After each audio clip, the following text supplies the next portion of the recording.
धन्यवाद आपको बहुत बहुत मेरे बारे में काफ़ी कुछ कहने के लिए।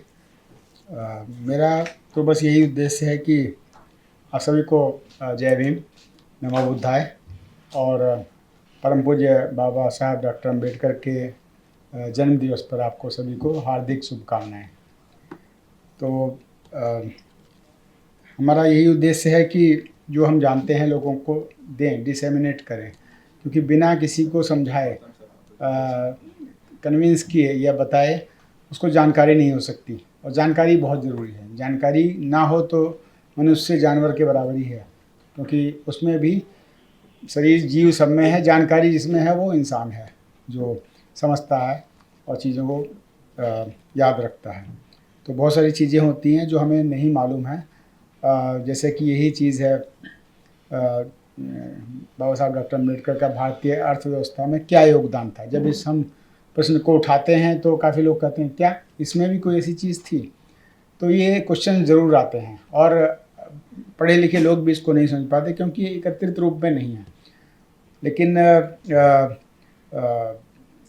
फिर आप समझ लीजिए कि मासेस पे कैसे पहुंचेगा, ये आम जनता इसको कैसे समझेगी कि भाई मेरे लिए किसने काम किया है। तो मैं इसी में संक्षेप में आपको बताना चाहूँगा क्या योगदान है उनका।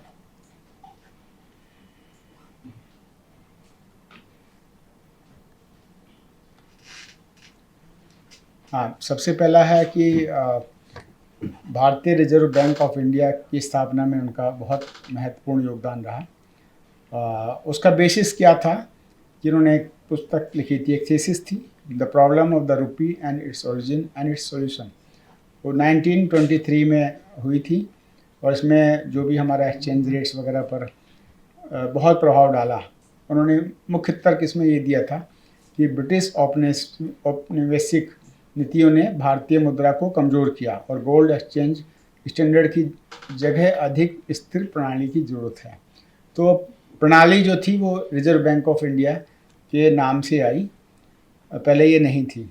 अब उनकी सिफारिशों ने 1935 में आरबीआई की स्थापना को प्रभावित किया। ये सब इंडिपेंडेंस से पहले की बात है और ब्रिटिश पीरियड की बात है। आरबीआई ने भारत की बैंकिंग व्यवस्था को मजबूत किया, मुद्रा स्थिरता सुनिश्चित की और आर्थिक विकास के लिए नींव रखी। उनकी पुस्तक में सुझाए गए विचारों को हिल्टन यंग कमीशन को प्रभावित किया, जिसके परिणामस्वरूप आरबीआई का गठन हुआ। जो आरबीआई भारत की आर्थिक नीतियों का आधार है, जो ब्याज दरें तय करने के लिए मुद्रास्फीति यानी कि इन्फ्लेशन पर नियंत्रण रखता है। दूसरी जो महत्वपूर्ण बात थी वो है कि औद्योगिकीकरण और कृषि विकास पर खास जोर दिया गया था। वो कैसे दिया गया कि डॉक्टर अम्बेडकर ने माना कि भारत की अर्थव्यवस्था को मजबूत करने के लिए औद्योगिकीकरण और कृषि विकास जरूरी है। उन्होंने कृषि को प्राथमिक उद्योग के रूप में देखा और इसमें निवेश की वकालत की कि इसमें हमारा इन्वेस्टमेंट होना चाहिए, तभी हम आगे बढ़ पाएंगे। साथ ही उन्होंने छोटे पैमाने पर उद्योगों को बढ़ावा देने की बात कही, ताकि ग्रामीण अर्थव्यवस्था को मजबूत हो। छोटे पैमाने पर जो लघु उद्योग बोला जाता है, इसमें उनकी विशेष प्रेरणा रही। उनके विचारों ने स्वतंत्र भारत की पंचवर्षीय योजनाओं को प्रभावित करा। 5 ईयर प्लान जो था वो बड़ा इम्पोर्टेंट था। उसमें हर 5 ईयर्स में आप प्लानिंग कर सकते हैं, कर सकते हैं। उसके बाद कृषि और उद्योग में हमारा कैसा विकास होना चाहिए, ठीक उसके बारे में हम कहना चाहते हैं। उनका कहना था, और वे चाहते थे ग्रामीण भारत आत्मनिर्भर बने, जो हम आज भी नारा बीच बीच में लगाते हैं कि आत्मनिर्भर भारत बनना चाहिए। ये बहुत पहले की चीज़ है और उस पर सच्चाई से काम करने की ज़रूरत है। तो उन्होंने सुझाया कि भूमि सुधार और सिंचाई परियोजनाएं किसानों की आय बढ़ा सकती हैं। तो लैंड जो रिफॉर्मेशन आया है, कई जगह अच्छी तरह से लागू हो गया, कई जगह नहीं लागू हो पाया। जहाँ लागू हुआ है वहाँ पे जो लैंडलेस फार्मर्स थे उनकी जो इनकम बढ़ी है, क्योंकि लैंड बेसिक चीज़ है एग्रीकल्चर के बारे में, और उसका भी फ़र्क पड़ता है। तो उनकी पुस्तक थी स्टेट एंड माइनॉरिटीज़, काफ़ी बड़ी पुस्तक है। उनके जो 40 वॉल्यूम्स हैं, हिंदी में 40 हैं, वैसे मेरे ख्याल 30 वॉल्यूम्स हैं समथिंग। तो उस बुक में बड़ा डिटेल में उन्होंने कहा है कि छोटे उद्योगों और सहकारी समितियों को बढ़ावा देने का विचार थे, जो बाद में नीतियों में दिखे। जो भी सहकारी समिति होती है, जैसे कि कोऑपरेटिव्स होती हैं, जैसे कि आप हमारा अमूल है तो अमूल कोऑपरेटिव्स पे आधारित है और आज कितना डेवलप कर गया है। तो हम चाहें तो कोऑपरेटिव्स से बहुत चीज़ों को डेवलप कर सकते हैं, जो कि आज जो इंडस्ट्रियलाइजेशन है, जो पूंजीवाद है, वो उससे थोड़ा डिफरेंट है। उसमें लोगों का पार्टिसिपेशन है और मैक्सिमम लोगों को बेनिफिट मिलता है। बेसिक चीज़ उनकी प्रॉफिट ओरिएंटेड नहीं होती, तो ये सबसे इम्पोर्टेंट चीज़ है। श्रम सुधार और श्रमिक कल्याण के बारे में बाबा साहब कई सारे एक्ट लाए और जिसके आधार पर इन्होंने परिवर्तन लाया और वो सभी लोगों के लिए लाभदायक सिद्ध हुए। सबसे पहले 1942 से लेकर 1946 तक वायसराय की कार्यकारी परिषद में श्रम मंत्री के रूप में डॉक्टर अम्बेडकर ने कई श्रम सुधार लागू किए। उन्होंने फैक्ट्री अधिनियम 1946 और ट्रेड यूनियन अधिनियम 1947 जैसे कानूनों की वकालत की, जिससे श्रमिकों को बेहतर कामकाजी हालात और अधिकार मिले। तो ये बेसिक चीज़ हैं जो हम लोग काफ़ी नहीं जानते। हम सोच रहे हैं जो मिल रहा है अपना मिल रहा है, ऐसी कोई बात नहीं है। तो हमें जानना चाहिए कि इसका सोर्स क्या था। फिर है कि इन सुधारों ने औद्योगिक श्रमिकों की लिए न्यूनतम मजदूरी के काम के घंटे भी तय किए हैं। न्यूनतम मजदूरी होनी चाहिए। अभी हमने देखा कि दिल्ली में लागू की थी, कई जगह लागू है, लेकिन वो इम्प्लीमेंट नहीं होती। एक्ट में है लेकिन इम्प्लीमेंट नहीं होती, ये बहुत महत्वपूर्ण है। अभी जो मजदूरी मांगता है अपनी, तो नॉर्मल मजदूरी में भी उसके साथ उसको दंडित किया जाता है या टॉर्चर किया जाता है, ऐसी बातें देखने में आती हैं। और 8 घंटे का कार्य दिवस हम सभी लोग जानते हैं, आजकल काफ़ी पॉपुलर सब्जेक्ट रहा है कि जब कहा किसी ने, एक लॉर्सन टिब्रो के बॉस ने कहा कि भाई कम से कम 90 आवर्स की ड्यूटी करनी चाहिए पर वीक। ये आती है करीब 13 आवर्स पर डे आप काम करिए। यहाँ आपको 8 मिल रहा है तो 13 डेज काम किए। सब पूरा सिस्टम हिल गया कि ये क्या हो रहा है। उससे पहले 70 आवर्स का भी लोगों ने प्रोविज़न लागू किया हुआ है। तो ये चाहते हैं कि पूरा एक्सप्लॉइट करें। वेलफेयर स्कीम चाहती है कि आप परिवार के साथ भी अपना टाइम बिताओ, अपना जो फ्रीडम है, ह्यूमन लाइफ भी व्यतीत करें। आप केवल पशु बन के ना रह जाएं कि वो कोल्हू का चक्कर काटता रहे। तो ये बहुत महत्वपूर्ण चीज़ है। इसने लोगों को बहुत अच्छा एक ह्यूमन लाइफ प्रदान की, अच्छी लाइवलीहुड प्रदान की। और इसके साथ ही जब बंदा खुश रहेगा तो काम भी अच्छी तरह से करेगा, उत्साह से करेगा, इनोवेशन करेगा, सोचने की क्षमता उसकी बरकरार रहेगी। इससे अर्थव्यवस्था भी बढ़ेगी और स्थिरता मिलेगी। कोयला खदानों में काम करने वालों के लिए सुरक्षा नियम लागू करवाएं। सिक्योरिटीज़ जो माइंस में होती है, कोई सिक्योरिटी नहीं थी। ऊपर से गैस आ गई, नीचे से मीथेन गैस आ गई, मर गया बंदा, कोई मतलब नहीं है, चलता रहता था। लेकिन नहीं, इसके अगर आपको माइंस चलानी है तो ये रूल्स लागू होने पड़ेंगे सिक्योरिटी के। तो इस तरह लोग सर्वाइव कर जाते हैं। उनके ऊपर हेलमेट पहनाना, बहुत सारा गैस सिस्टम ले जाते हैं वो ऑक्सीजन का। और मातृत्व लाभ जैसे प्रावधान का बहुत सारी महिलाएं इसको समझती हैं, बहुत सारी नहीं समझती हैं और बाबा साहब को ग्रेटिट्यूड देती हैं कि भाई ये आज ये नहीं होती तो आपके बच्चे स्वस्थ नहीं हो सकते थे। दिन भर काम करने से उसको बच्चे का डेवलपमेंट अच्छा नहीं हो सकता। अगर हम साइंटिफिकली जाएं तो ये बहुत गहराई में इसका मतलब है। तो जो हम लोग मैटरनिटी लीव लेते हैं, आज भी लोग देने को तैयार नहीं हैं। मैंने कई जगह देखा कि वो पुलिस विभाग का ही है कि उसको किसी को 10 दिन की छुट्टी दे दी, 3 महीने की छुट्टी मांगी थी। उसकी वाइफ ने फिर एसपी के खिलाफ लिख दिया, ट्वीट कर दिया कि बताइए ये शर्म की बात है कि हम आप छुट्टी नहीं दे सकते, जबकि उस समय फेस्टिवल्स ख़त्म हो गए थे। कुछ मजबूरियां हो सकती है, मैं कमेंट नहीं कर सकता कि एग्जैक्टली सिचुएशन क्या थी, लेकिन फिर भी लोग कंजूसी से देते हैं। ये नहीं देना चाहिए, और लेकिन प्रोविज़न है इसलिए देना पड़ता है। तो हमें प्रोविज़न को अप्रिशिएट करना पड़ेगा, ये महत्वपूर्ण है। सामाजिक समानता के जरिए आर्थिक सशक्तिकरण। अब अगर दुनिया में या किसी भी कंट्री में सभी लोग पार्टिसिपेटिव नहीं होंगे तो उनको बेनिफिट नहीं मिलेगा। कुछ लोग कहते हैं कि एआई से सारा सिस्टम ख़त्म हो जाएगा, बस एआई चलेगा सारी नौकरी ख़त्म हो जाएगी। तो जब एआई चलाने वाला सोच रहा है कि मैं पूरा राज करूँगा, पूरा तंत्र पे कब्जा कर लूँगा, तो ऐसा संभव नहीं है। अगर एआई ने सब काम कर दिया तो जो एआई का काम आदमी ने किया वो बेरोजगार हो गया, उसकी सैलरी ख़त्म हो गई, तो आपकी एआई कौन खरीदेगा? एम्प्लॉयज़ अगर बेरोजगार हो गए तो आपकी प्रॉपर्टीज़ कौन खरीदेगा? सिस्टम स्टॉप पे आ जाएगा। इसी को रिसेशन कहते हैं। इसलिए जो लोग गलतफहमी में रहते हैं, अहंकार में रहते हैं कि मैं खा जाऊँ सारा पैसा, और बहुत मतलब पैसे की जो चाह होती है वो नेचुरल भी है, और अगर समझदार है तो वो होनी नहीं चाहिए। मतलब पैसे का तो ऐसे है कि आज कह लो कि मेरा मकान है, सब कुछ है, और कल आपका हार्ट बंद हो जाता है तो आपका परिवार ही इसको आपको 2 दिन नहीं रुकने देता कि भाई इसमें से सड़ जाएगा ये, तो इसको तुरंत जाके जला दो। तो ये घमंड की बात है, अहंकार की बात है। इसको हमें जो समझेगा वो कर सकता था।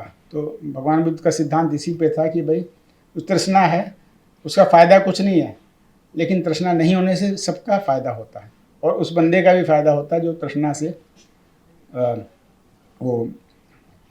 से मुक्त है।